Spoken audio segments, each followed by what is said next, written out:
Not too long ago, I shared a few thoughts related to Stoicism with one of the most important messages in my eyes being you can't always help how you feel. There are biological elements, there are emotions that we as humans simply cannot escape. But what we have control over is how we act, right? What we do amidst the feelings of sadness or anger or despair. Well, as it happens, fate brought me face to face with that lesson once again. And one of the most interesting aspects of life is that the lessons often have to be relearned, right? As the context around us changes, we are forced to draw from that well, to take what we knew and transform it and level up. And so, quick story. 2 weeks ago, my Facebook account was hacked, which happens to a lot of people. It's not uncommon, and to be honest, I'd never really thought much about it. But I'm sitting there, and I start getting these emails coming in, right, telling me my phone number's changed, my email address has changed, my username's changed. All this stuff is changing. I'm like, what's going on? And before I could do anything, I go to look and realize I'm locked out of the account, right? Then I go from my personal page to my business page, where I share thoughts like these episodes, videos, writings, and basically, stuff I've been working on for years, and I realize I'm locked out of there as well. So whoever has the account is now operating it, and for whatever reason, posting like spammy images and videos, replying to people pretending to be me. And there's just nothing I could do, right? I'm just locked out watching this happen. And when I say I felt angry, it's probably an understatement. I was surprised at how furious I was. It was a rage that I wouldn't have anticipated in a million years. I could not help it. And, maybe it was vulnerability, right? That feeling of helplessness that some stranger had access to, around 100,000 people that trust me. They had no idea what was happening, right? Or maybe it was anger at whoever it was doing this, anger at Facebook for being non-responsive, maybe a fear that, look, you can work so hard for so long and have something taken away incredibly quickly. Whatever it was, I was distraught for like 3 hours. And eventually I calmed down a little bit. And I remember just sitting there being so disappointed in my reaction, right? I hated that I felt the way I did because leaders, and that's what I consider myself, that's what I aim to be in the world, they have to be more composed than I was, period. I thought about that story about the ship at sea that was trapped amidst the storm where everyone was terrified the ship's going to sink. People were pale, just frantic, screaming, except for the professor who, although he felt the same fear and was overcome by the same biological characteristics, he was not crying out, indicating that, emotions often can't be avoided, but the response is what carries the weight. And I just think it was a great lesson for me because for a quick period of time, I definitely, using the same metaphor, cried out, right? And if that intrusion on my work and privacy was a ship amidst the storm, it's okay that I felt the way I did, but now we have to work on the reaction. And by the way, I've gotten plenty of opportunity to, right? The account's still hacked. There's still weird posts going out under my name, but I manage it way differently. There's a calmness that I've managed to acquire and maintain. We're done complaining about problems here. We're looking for solutions amidst what we can control and letting go of what we cannot. Look, I know it's a cliche that our most important lessons come from our moments of duress, but this is exactly what I believe that phrase refers to, right? You need to be hardened by the adversity to change yourself.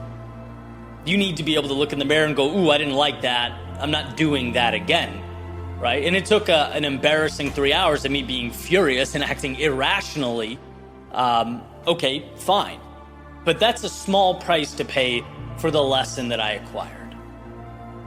So I think for someone listening to this, my hope is twofold. One, don't forget that the initial reaction is often, sewn into your DNA. It's okay to feel what you feel when things don't go your way. But also, as you sort through the chaos, know that you have the ability to not only tame it, but make something from it, right? Truly. So that next time something similar arises, you have a blueprint. You'll be a step ahead. You'll find that perspective. Probably realizing, as I have, that it's just not the end of the world anyway. When you're able to eventually step outside your emotions, operate from a point of clarity, a reshuffling of priorities always seems to take place. Look, the storms will come. And if you're pushing and growing and trying to take risks, right, those storms will be numerous. The question isn't will you feel them? The question is, can you get a little better each time at not crying out? Can you improve the reaction? Can you regain composure and stay locked in on what truly matters?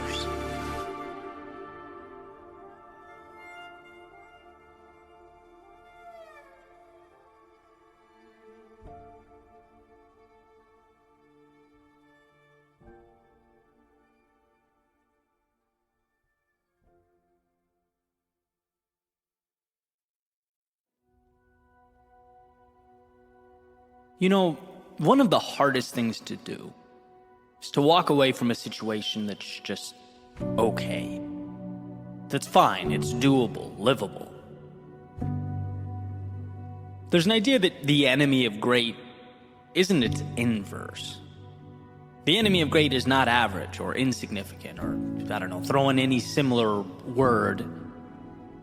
No, the enemy of great is good. Why? Because it's incredibly easy to rationalize good.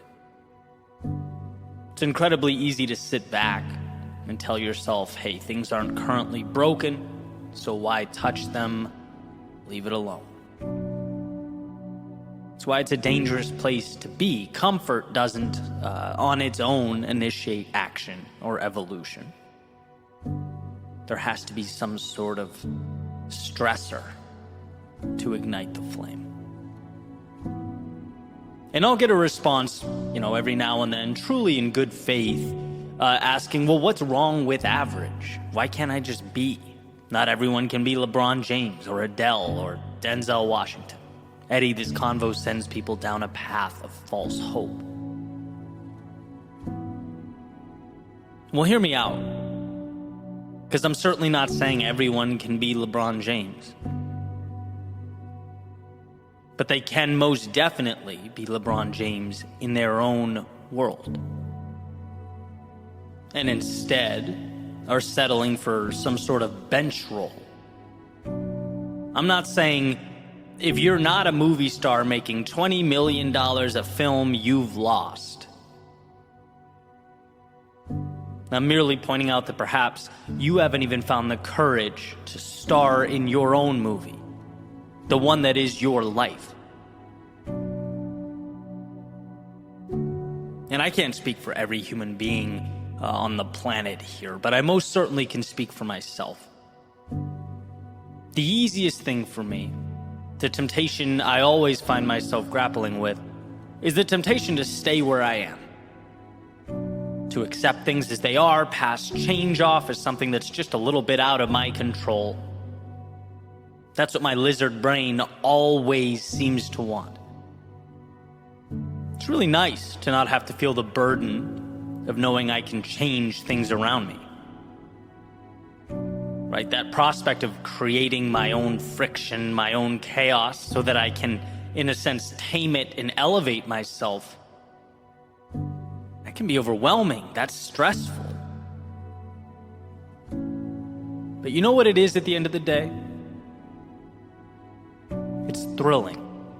It's meaningful, and it may have taken me years to understand, but I'd trade a safe life for a meaningful one any day. It was my coming to understand that statistically, we should not be here. The odds are so small that you're alive listening to this, that the word improbability doesn't do it justice. It's a miracle in every sense of the word, and so what do we do about that? How do you explain a feeling? How do you explain the cost of not going, of fewer sunrises, less laughter, untapped creativity, unwalked paths, journeys never started? You can't. Which is why you have to go. Good is not detrimental because it's insufficient. It's detrimental because it gives you just enough to make stepping out into the world feel illogical. It's a warm blanket keeping you comfortable enough to forfeit that feeling you truly crave. And I hope it's clear, my take in this is not that we aren't enough. It's that we have to be reminded that our biological compass points towards survival. And survival is a game of stagnation. Our souls, on the other hand, they need to run, to seek out the magnificence of life. And the more times we can be tapped on the shoulder and reminded of this, the better. See, I don't dream of new horizons because I'm ungrateful. I've learned to chase them down because I'm so grateful that I refuse to forfeit the gift. To leave my curiosity packaged and confined, I want to bask in life's abundance before my time here is up. And that's just it. That's the whole point. The friction between the knowing and the doing. Making that happen, physically bringing yourself there. It's not an easy thing. Certainly not as easy as putting your feet up and rationalizing the status quo. It's why I listen to voices that inspire me, read stories that teach me, I talk to people who lift me up. Going is harder than staying. But meaning resides in the going. So no, it's not about being LeBron James. It's about getting off the bench and at least shooting a shot. Whatever a shot means to you, wherever you are. Because if you don't, you'll never experience the thrill of having made one, of having felt that success. It's not about what you're doing, it's about what you're leaving on the table. Is average terrible? I don't know. Is a Ferrari never taken out of its garage terrible? Not really, it's still a Ferrari, but it won't experience the very thing that Ferrari was designed to experience. Again, how do you quantify that? You can't. Not until you go. So here's to stepping out of whatever the present definition of normalcy is in your world. Maybe not frantically changing the world around you, but certainly questioning the good, questioning yourself, questioning the road you're on. Has the routine overshadowed the reason you put the routine into place? Has the way things are come to outweigh the way you'd like them to be? Has good become a distraction, misdirecting you away from both life's brilliance and your own?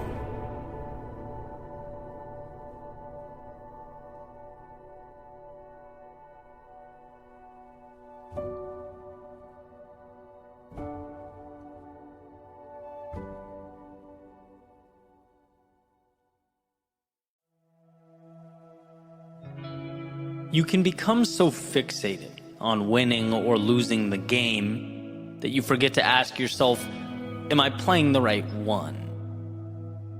Is this my game? Am I setting myself up to win in an arena of significance to me? Because look, there are infinite games out there. And sometimes we find ourselves caught up in a race we have no business running. Meaning it doesn't really do anything for us. It's not where we want to be or should be. There's a saying by someone, and a few social media outlets actually restricted my post for suggesting it was Einstein. So it might not be Mr. Einstein, but whoever said it, thank you, you're awesome. The saying goes, everyone is a genius. But if you judge a fish by its ability to climb a tree, it will live its whole life believing it's stupid. Now, there are a lot of us fish out there attempting to climb trees as we speak, wondering why we're not where we want to be. Perhaps seeing the results or lack thereof as an indication that we're insufficient, inadequate in some way. When, hey, that's not the case at all. It's that we haven't taken the time to identify our own personal intersection of what we love and what adds value to the world. We haven't manufactured those fireworks. That's something that has to be explored, found. J.R.R. Tolkien, not all who wander are lost, right? And I think we innately fear this process of searching because it's unsettling to not know how things are going to play out. Trust me, I've been there, right? It's taxing to not have your packaged little elevator speech and a 5-year vision when it seems like the whole world does. But to deprive yourself of this exploration is to potentially forfeit the very thing that you come to live for. Most of the time, purpose doesn't fall into one's lap. You have to have your eyes open. What's meaningful must be sought out. Now, I'm going to play a little devil's advocate here, because our world is not black and white. It sort of lives in this gray space, right? Can you win at someone else's game? Sure. There are a lot of people, quote unquote, succeeding in areas that are not ideal, that they don't love, that they're not their best in. But how is success being defined? I've talked extensively about my journey and all those games I used to play, the targets I used to aim for. And I know a lot of people who've come to similar epiphanies, right? But when you don't realize you can exit stage left and begin again, start something new, you simply continue this same song and dance, right? It's not life that keeps us confined, it's ignorance that keeps us confined. We simply have to be taught that there's more. And I understand to find an arena where you can thrive in a purely historical context is a luxury. And you are programmed to survive. You're not programmed to build an art studio because it's your passion, right? But there lies the battle. We are at a place in time where we have collectively cultivated abundance. The phone you're using to consume this content, that little thing can be a portal that transports your thoughts, your creation, your business to the masses. You have at your fingertips access to billions of people. You have reach that humans only 30 years ago, all the way back to the beginning of mankind, could only dream of. The means are there. In so many ways, it's about freeing yourself to pursue the opportunity that exists all around you, because we self-limit. Alan Watts asked the ever-important question, what would you do if money were no object? Now, in a practical world, why ask such a question? Simple, because removing those monetary constraints as you contemplate your answer allows you to truly analyze what endeavors are meaningful to you. When something is meaningful, you want to do it. When you want to do it, you immerse yourself in those little intricacies, in those details that the average person simply doesn't pay attention to. making you so good at whatever that thing is that eventually, not only can you be the best at it, but you can monetize it, and probably at a very high rate. It's not money holding you back. It's not time holding you back. It's not the external world holding you back. It's what you have been conditioned to believe that's holding you back. You are a genius at something. You are king or queen of your empire, victor within your arena. But to realize these things, you have to, 1, understand it's a possibility, and 2, refuse to stay stagnant.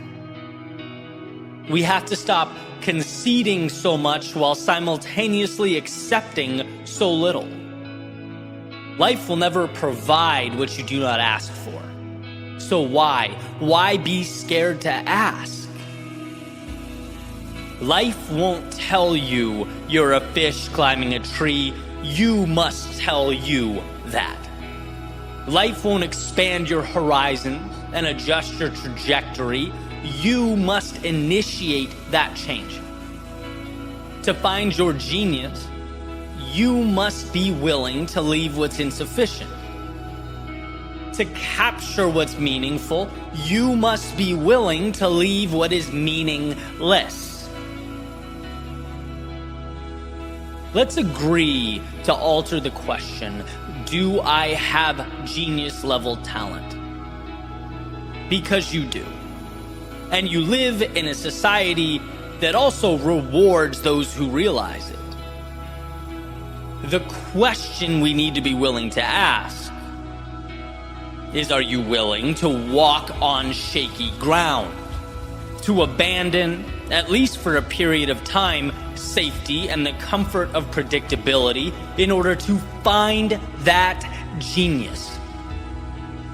Are you willing to nurture the greatness that already lives within you?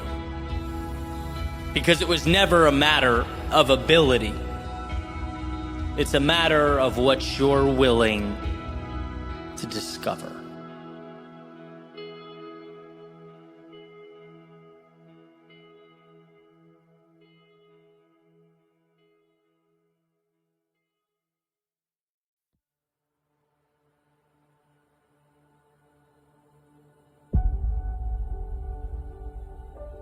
I find it interesting that what we want most is often brought about by the inverse of what we'd expect. It's a paradox that's amazed me for much of my adult life. And what do I mean? Well, here are a few examples. The best way to achieve freedom in your life is to be incredibly disciplined. Right? Two things that are seemingly opposite in a sense. Or that the worst of times often open the door to the best of times. Or it's from a position of strength that one is best able to ensure peace. Or from our suffering, our pain, comes our purpose and contentment. Right? And you get the point. I could go on and on and on. But the reason this is so important, why I think it's worth discussing, is that it sheds light on the value hidden within our struggles. You know, when you realize the paradoxical nature of growth, the discomfort makes a little more sense. It's easier to wrap our hands around. So let's say getting up early. Perhaps you weren't a morning person, but you're trying. You're trying because you think those few extra hours in the morning will add some lift. Right? The alarm clock goes off. The last thing you want to do is open your eyes. Maybe you even start thinking, who cares, right? This isn't that important. You begin rationalizing ways you'll go back to bed and just make up for the time throughout the day. But when you simplify the equation, you realize what you have is an opportunity. And you're either going to say yes and capitalize on that opportunity, or say no and stay where you are. Discipline, even with the small, seemingly trivial stuff, becomes freedom. And if you want to position yourself for a life on your terms, where you're at the wheel on your schedule, it means facing demons just like this. It means you fight your fight now so that you can mitigate it later. Rather than saying, I wish, or beating yourself up for not being a little bit tougher in the moment, you instead get that sense of accomplishment. You get...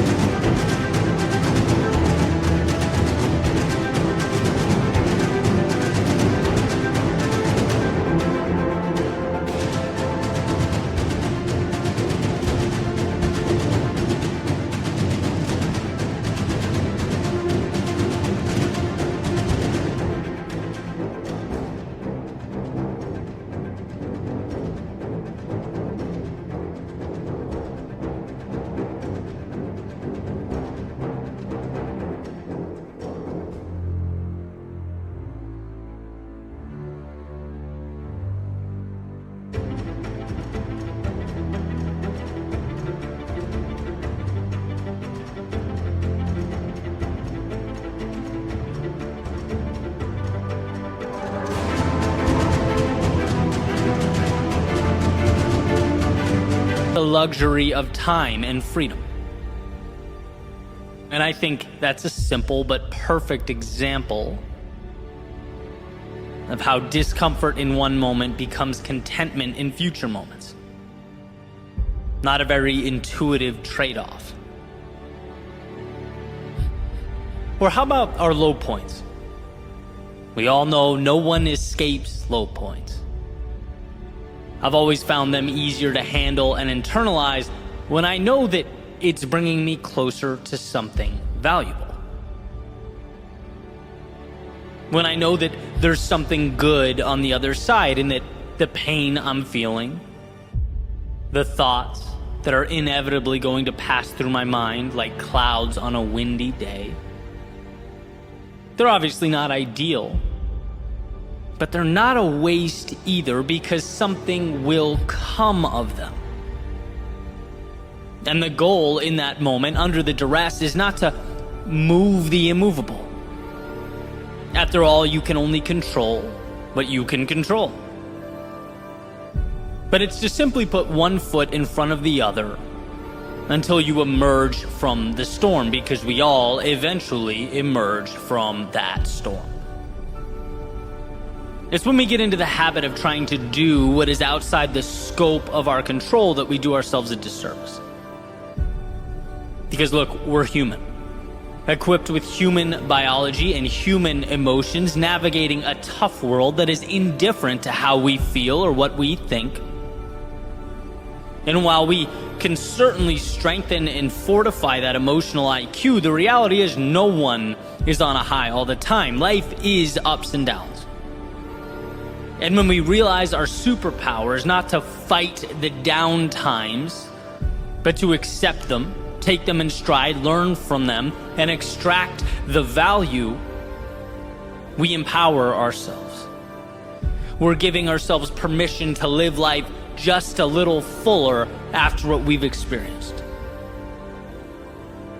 The human experience requires many seemingly contradictory puzzle pieces all working together in unison to create that final illustration we're looking for. Not just discipline and freedom, not just low points and high points, but countless others. Jordan Peterson, of course, famously discusses chaos and order, and how both not only exist, but are pivotal to a fulfilling life. We are designed for chaos. We must step out into unknowns, situations that feel bigger than us. The courage to do so ultimately becomes the pathway to order.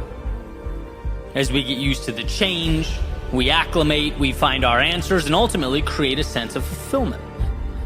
The challenge being that now we have conquered our demon, we must prepare for the next.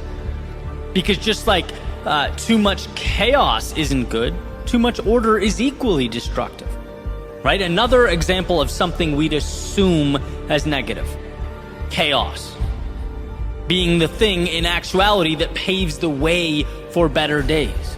It's a staircase.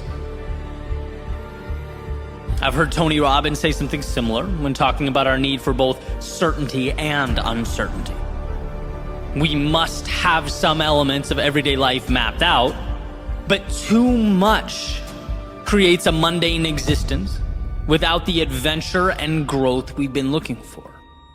It's from the unknown we capture more of ourselves. It's from the uncertainty we get growth.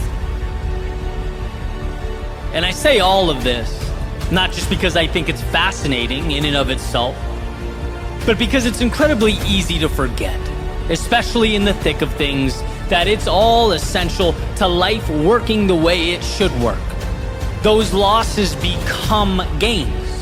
The disappointment becomes growth. The down times become launching pads to evolved experiences, greater adventures, and new chapters. It's certainly not intuitive to look in the mirror when amidst life's chaos and say thank you to the universe. I get that. I'm not implying that you should. But I am saying it helps to know, it helps to be aware of the paradoxical nature of your journey.